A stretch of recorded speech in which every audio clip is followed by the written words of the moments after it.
Hello everybody, my name is Mara and I am a storyteller. And to celebrate International Migrants Day, I'm going to tell you a story.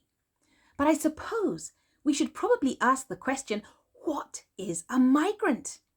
I'm sure you probably know, but the simple version, for those of you who might not, is a migrant is somebody who moves from one place to go and live in another place. And there are lots and lots of reasons why people need to move.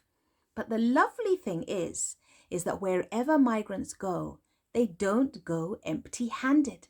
They carry their stories with them. And these stories can be so different that they make the world a more exciting, a more vibrant, a more colourful place. So I'm going to tell you a story that my mother told me. And this is when we lived in Kenya when I was a little girl. So this story is a story about a bird. But what kind of bird? I'll give you a clue. This bird is the biggest bird in the entire world. Do you know the name of this bird yet? This bird is so big, it cannot fly, but it can run and run very fast. And when it gets scared, it puts its head in the sand, and its eggs are about as big as my head. If you are guessing an ostrich, then you are absolutely right. This story is about Mummy Ostrich and her tiny, sweet, cuddly, fluffy little baby ostrich. And this story is an old story because it takes place long time ago when ostrich had a very small little head like it does now, a tiny little neck and a great big body. Now, Mummy Ostrich loved Baby Ostrich, but Baby Ostrich was probably the most forgetful creature in the entire world. She forgot everything, and sometimes Mummy Ostrich would go, you've forgotten it again." But one day there was a party, and Mummy Ostrich was busy flapping here and flapping there and getting the food and collecting this and doing that, and she realized that she had run out of water. "What am I going to do?" she said. "If I don't have water, then how am I going to cook the food? What are people going to drink? What are we going to wash the dishes with afterwards? This is a disaster! Oh, Baby Ostrich, you have to help me." And little Baby Ostrich came over. "Yes, Mummy, what would you like me to do?" And Mummy Ostrich said, "I need you to go down to the river, but when you reach the fork in the road, never go right, always go left, because there are some troublesome, terrible things to be found at the river, and if you never go right and always go left, that is how you will keep safe. I need some water." So she handed over a great big pot, and little Baby Ostrich took the pot and headed over to the river. But because she was a little bit forgetful, she tried to remember it as hard as she could. "Never go right, always go left. Never go right, always go left. Never go right, always go left. Never go right, always go left." And she walked and she walked and she marched and she marched and she carried on memorizing this little tune. Never go right, always go left. Never go right, always go left. Wow!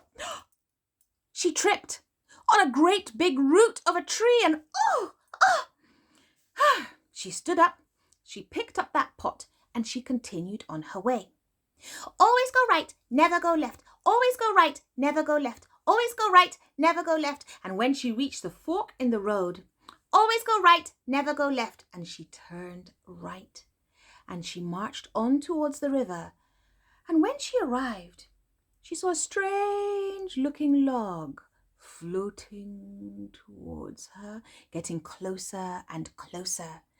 And she said, "Ooh, what's that?" And I'm sure you know who that log was.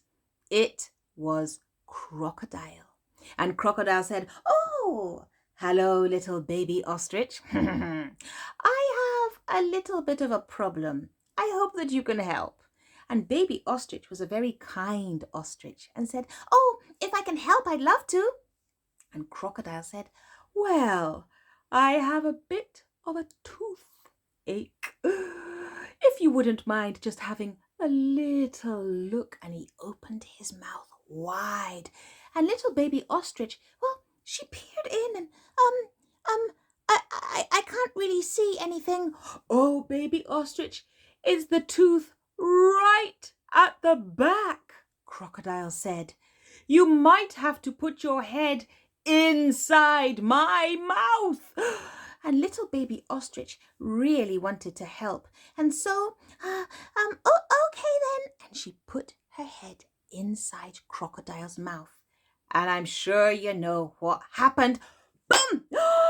And little baby ostrich began to pull and heave and heave. And Crocodile, well, he was pulling and heaving too. And of course, as they pulled and heaved and stretched, and little ostrich's neck got longer and longer and longer and longer until she freed herself from Crocodile's mouth, and she started to run all the way back home, and her great big long neck was wobbling as she ran. And when she got home, Mummy Ostrich looked at her and said, "Oh my goodness, baby ostrich, what has happened to you?" And baby ostrich told her the whole story, how she had turned right and she'd met Crocodile, and there was this great big tug of war, and now she had a very long neck. And to this day, if you ever find yourself in front of an ostrich, have a look and you will see that they still have a great big body. They still have a tiny little head. But these days, they have got a very, very long and wobbly neck. So there you go. That is my little story of how the ostrich got its long neck.